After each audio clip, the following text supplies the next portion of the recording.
AITA for refusing to give any of the money my late father gave me before his death to his widow and other children. I, 33M, was estranged from my father for over a decade. I decided to cut ties with him when I was 20, but I had already significantly limited contact with him since I was 17. This estrangement was primarily due to his actions during and after my mother's terminal illness and death.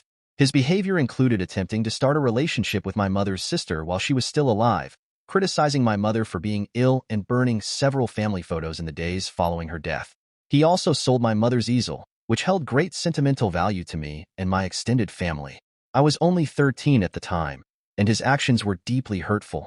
When my father remarried, he moved his new wife into our home and in the process, damaged many of my mother's belongings. My aunts and uncles took what they could and stored them, and we sorted through them when I turned 20. I had no contact with my father until his death nearly a year ago. I was informed that he had transferred a significant amount of money to me and had placed my name on the deed of a family vacation home that he and my mother had owned before her death. This property was the largest asset he had. He never informed his wife or now widow about this. He did not own the house they were living in at the time of his death. It was his friend's house, which he never paid rent for during the 3 years I lived there. After his death, I received a letter from him stating that he had allocated these assets to me as a way to make amends for his past mistakes. This allocation meant that there was little left for his widow and their children, aside from what was held in joint accounts, and no property. This arrangement was entirely legal. His widow attempted to sue for a fair share of his assets, but her case did not progress because the estate had been handled legally and the assets were rightfully mine.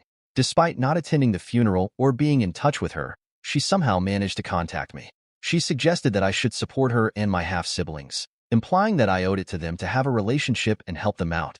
I told her that I did not feel a familial connection to her children and that my father had ceased to be family to me long ago.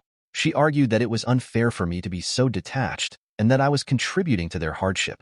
She insisted that I owed them something. I disagreed and ended the conversation, blocking her on all platforms. Despite this, she continued to contact me through social media, calling me selfish and accusing me of lacking morals. AITA for not sharing the assets my father left me with his widow and children?